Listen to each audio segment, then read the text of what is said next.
Have you ever gotten a phone alert that gave you chills? Not a low battery warning or a rain forecast, something personal. Something that seemed to know exactly where you were and worse, what you were afraid of. Imagine waking up in the middle of the night, your phone vibrating, and reading "Do not open the door." It mimics voices. Sounds like something out of a movie, right? But what if it isn't? In a world where psychological horror is just as powerful as a cheap jump scare, these 12 rules are no joke. They're the only fragile thread between sanity and a descent into a nightmare where distorted reality is just the beginning. A supernatural entity, capable of twisting emotions using familiar voices, is out there. It doesn't break down doors, it breaks you, from the inside out. And don't think it's just about keeping the door locked. It's not that simple. There are very specific rules for survival, cryptic alerts that show up right when things get intense. Every wrong move pulls you closer to the edge. And the cruelest part? This thing makes you doubt everything, even yourself. So if you've ever found yourself staring at the front door at night for no reason, or if your phone has ever buzzed at 3 a.m. with a weird notification, maybe this guide is more real than you think. Take a deep breath. Because from now on, knowing what not to do might be the only chance you have. The first weird thing was the sound from my phone. It wasn't a normal ringtone, or any alert I recognized. It was something organic, like it had been recorded inside a throat. The screen blinked with a short, blunt message: "Do not open the door." That was it. No sender. No explanation. Just a cold, absurd command that somehow made sense in that moment. In the minutes that followed, more messages came. Each one weirder than the last, like a backwards countdown. Don't look through the keyhole. Don't respond if it says your name. Ignore the knocking. I thought about turning off my phone, of course I did, but something, maybe pure fear and paranoia, stopped me. It felt like breaking even a single rule would be enough to doom me. And honestly, I knew something was out there. Standing still. Waiting. The creepiest part? The alerts seemed to arrive in sync with what was happening, like the phone already knew. The moment I heard the first knock. Don't open it, even if it sounds urgent. When the doorknob twisted by itself. It lies. This wasn't just a warning anymore, it had become a handbook of survival rules. I started treating those notifications like scripture. Like a trusted voice in an increasingly claustrophobic environment. It didn't take long for logic to slip through the cracks in my sanity. A few days ago, if someone had told me I'd be in a situation like this, I would have laughed. But now, with the door locked and a shadow standing just beyond it, anything felt possible. It was the sense of being hunted by a supernatural entity that somehow knew all my fears, all my traumas, every hesitation. And it was using them against me with surgical precision. Maybe the worst part of all was the doubt. What if it was just a prank? A hallucination? But every time I started thinking that, another message came through, almost like a response. Doubt is death. With each new alert, the tension tightened. This wasn't just a metaphor anymore. That distorted reality was the world I was living in now. My phone became my last connection to logic. And the door. The door was the thin line between me and absolute horror. The first time I heard my mother's voice, I almost opened the door. It was perfect. The gentle tone, the worry trembling in her throat, it was all there. "Sweetheart, please. Everything's okay now. You can open it." I froze. Part of me wanted to run into her arms. The other part remembered the rules. Especially that one. It will use familiar voices. Whatever was outside. It wasn't my mother. It was the thing. In the minutes that followed, it got bolder.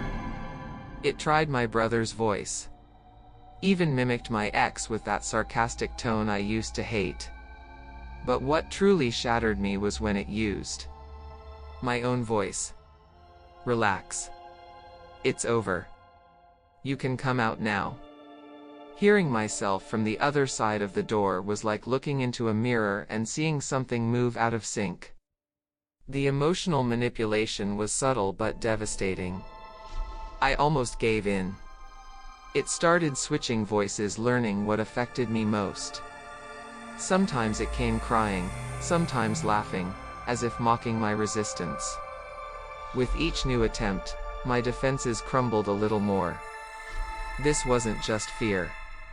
It was a calculated, psychological game, and I was losing. The creature knew how to crawl into my mind without ever stepping foot inside my house. This was pure psychological horror, and there was no escape.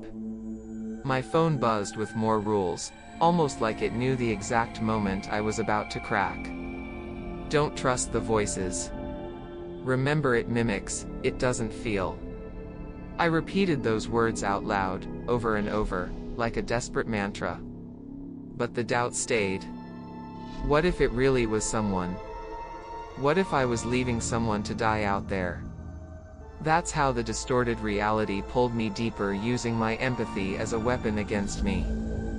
I tried everything, covering my ears, blasting loud music, even locking myself in the bathroom.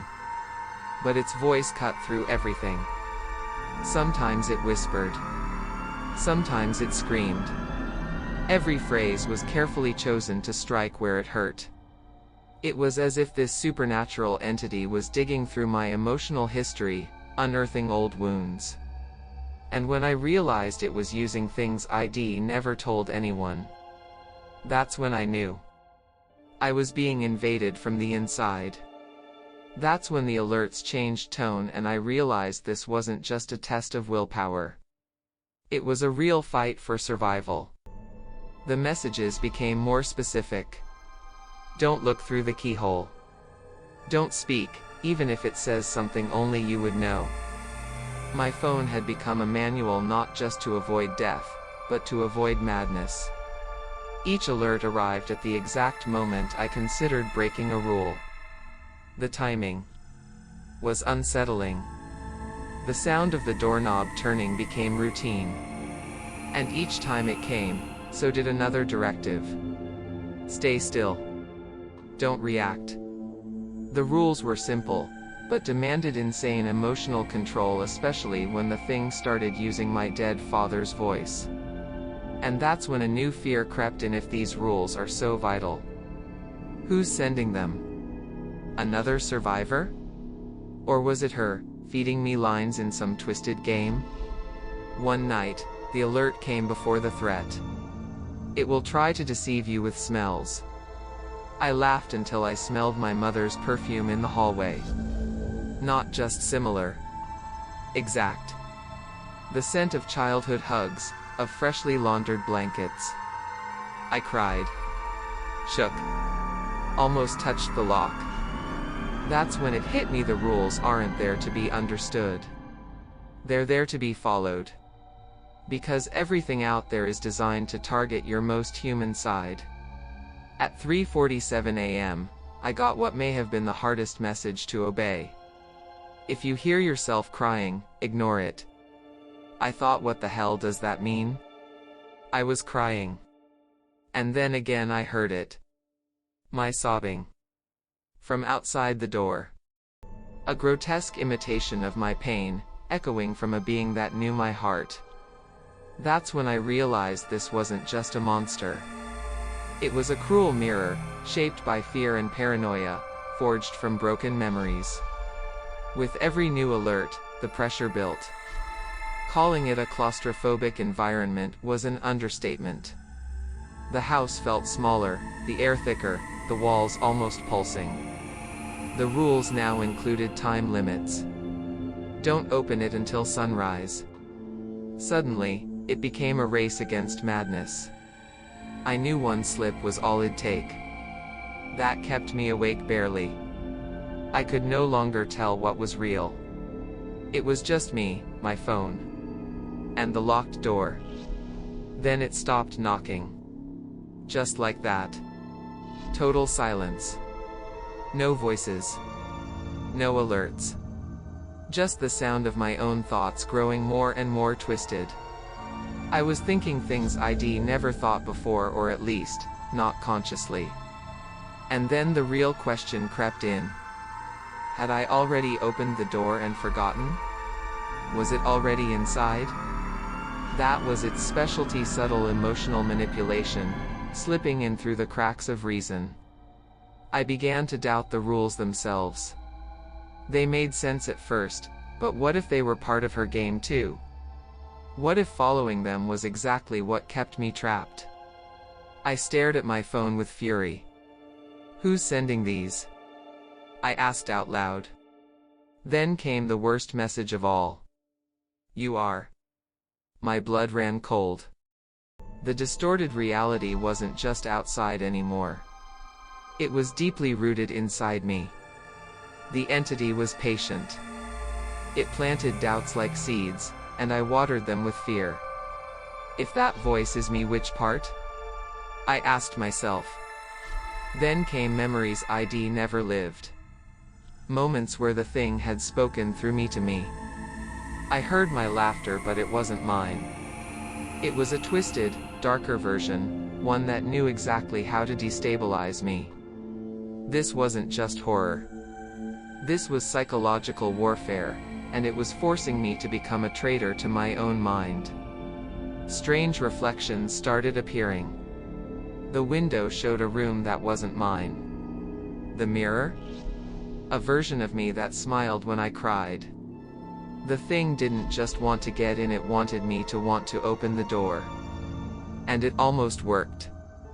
Because when you stop trusting your own judgment, everything becomes a threat. Even your thoughts. Even your feelings. Fear and paranoia became oxygen.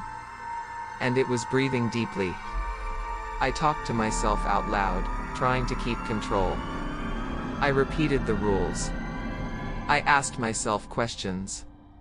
I scratched words into the walls just to remember who I was. But the doubt always returned. What if I'm already possessed? What if the real me vanished when I touched the doorknob yesterday? This supernatural entity didn't just want my body. It wanted to be me. And the scariest part? By that point I wasn't sure it wasn't. In the end, I gave in. I'm not even sure why, maybe exhaustion, maybe I slipped up on the last rule. I just remember the sound of the lock turning, followed by a thick, heavy silence. No explosion. No scream. Just a gentle pull, almost like I had slipped inside myself. When I opened my eyes, I wasn't in my house anymore. I was somewhere else. Or more accurately, inside something. The floor pulsed beneath my feet like living flesh, laced with vibrating veins. The walls were breathing. Warm, wet, expanding and contracting with every beat of my heart. A low sound echoed all around me, like muffled moans. And when I realized what it was, familiar voices, it tore something open inside me. They were fused into the walls, eyes blinking, mouths muttering nonsense. People. People like me. I tried to run, but every step felt like walking across a rough, dry tongue. The faces that emerged from the walls begged for help. And laughed. A man with no eyes screamed my name using the voice of my best friend. A child grabbed my ankle and said, "You let me in, remember?" It was a hell constructed from the pieces of my own memory. This wasn't just distorted reality, it was a custom-built nightmare. And I was the main character. At some point, I saw what looked like an altar. But instead of holy images, it was covered in broken phone screens, all of them vibrating. Messages flashed across each one. You were warned. You broke the rules. And in the center was my own face, deformed, sculpted out of flesh, grinning with sick irony. It felt like I was trapped inside someone else's mind or something else's. But this wasn't punishment. It was transformation. I was swallowed by something like a living membrane, unsure if I was being digested or reborn. I felt my thoughts unraveling, spreading out, as if the thing were absorbing me and putting me back together in its own image. As my memories oozed away like old ink, the truth became clear. This was a cycle. A cycle of victims. And now, I was part of it. The voices went quiet. In the silence, I heard something new. A phone buzzing. From inside me. It took me a while to understand. Or maybe it was instant, and am only now able to accept it. I didn't die. Not exactly. I was assimilated. Fused with the thing. But not like the others, not like the faces on the walls that cry out in silence. No. I became part of the mechanism. Part of the supernatural entity. And now I understand the rules. I understand why they exist. They're the perfect trap. The creature doesn't force its way in. It waits for an invitation. Waits for you to fail. It lures you with warmth, with affection. It manipulates your emotions with surgical precision, then gently breathes despair into your ear so softly that you think it was your own idea to open the door. And when you finally do, that's it. Another piece of the entity is born. That's what happened to me. And now, I wait. Silently. At someone else's door. Repeating the cycle. I know exactly how to copy voices now. I know which memories to awaken to trigger doubt. I've memorized human behavior under fear and paranoia. I approach slowly. I choose victims with emotionally fragile histories. Children are easier. But lonely adults. Oh, they're a feast. Especially the ones who live alone. And who own a smartphone. The first alert, as always, will read. Do not open the door. And then, the game starts again. The alerts.